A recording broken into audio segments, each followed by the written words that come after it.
18 సంవత్సరాల నుంచి నడుము వంగిపోయిన ఒక స్త్రీ, అబ్రహాము కుమార్తె, దేవుని బిడ్డే, కానీ అపవాది కట్ల చేత కట్టబడి యూదుల ఆచార ప్రకారం వాళ్ళు ఎప్పుడు మందిరం మానరంటండి. అయినను ఆ నొప్పితోనే నడుము వంగిపోయి సమాజ మందిరానికి వస్తుందంట.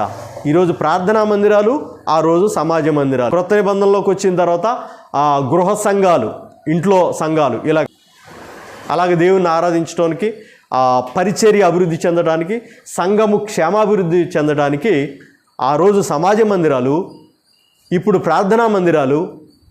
పౌలు గారు మొదటి శతాబ్దంలో గృహ సంఘాలు ఉన్నాయి, గృహ మందిరాలు. దేవునికి మహిమ కలుగును గాక.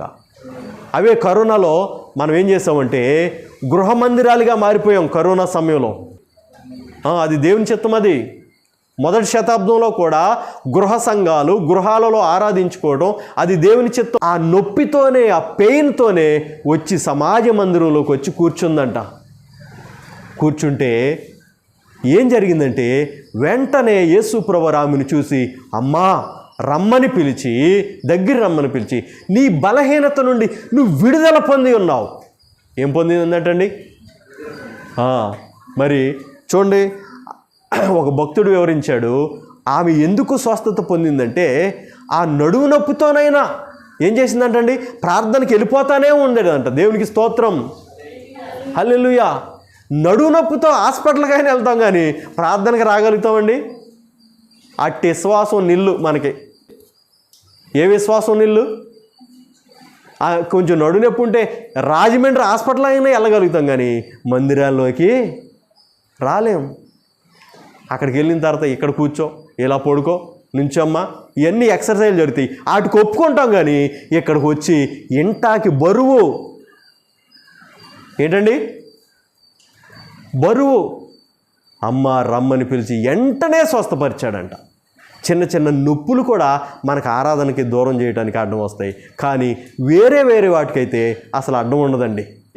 సమాజముగా కూడుట మనం ఏం చేయకూడదు? మానకూడదు. అట్టి వాక్యము వ్రాయబడని సందర్భంలో కూడా నడుము వంగిపోయిన స్త్రీ ఆరాధనకు వస్తూనే ఉంది. అదే స్వస్థతగా మారింది. దేవునికి మహిమ కలుగును గాక, దేవునికి స్తోత్రం కలుగును గాక. ఈ మధ్యకాల సమయంలో ఒక సేవకుడు ఈ మాటను రైట్ చేసి ఫంక్షన్లకు వెళ్ళకుండా, ఆదివారాలు ఫంక్షన్లకు వెళ్ళకుండా, పబ్బాలకు వెళ్ళకుండా, నిజంగా మందిరానికి వెళ్ళేవాళ్ళు ఎంతమంది ఇద్దరు చేయెత్తారండి. దేవునికి స్తోత్రం. ఎంతమంది అండి? ఆదివారం ఆరాధనలకు వెళుతూ ఫంక్షన్లకి, పబ్బాలకి, పనులకి వెళ్లకుండా మీరు క్రమంగా నమ్మకంగా ప్రభు బిడ్డలమని ఆరాధనకు అటెండ్ అయ్యేవాళ్ళు నియామక కోటాలు కూడా చెప్పారు. ఎంతమంది అని అంటే 2 చేతులు ఎత్తారండి. దేవునికి స్తోత్రం కలుగును గాక, హల్లెలూయా. స్త్రీలు ఎలా ఉండాలంటండి? సంఘంలో వాళ్ళకి ఇవ్వబడిన కొన్ని రూల్స్ వాళ్ళకి ఇవ్వబడి.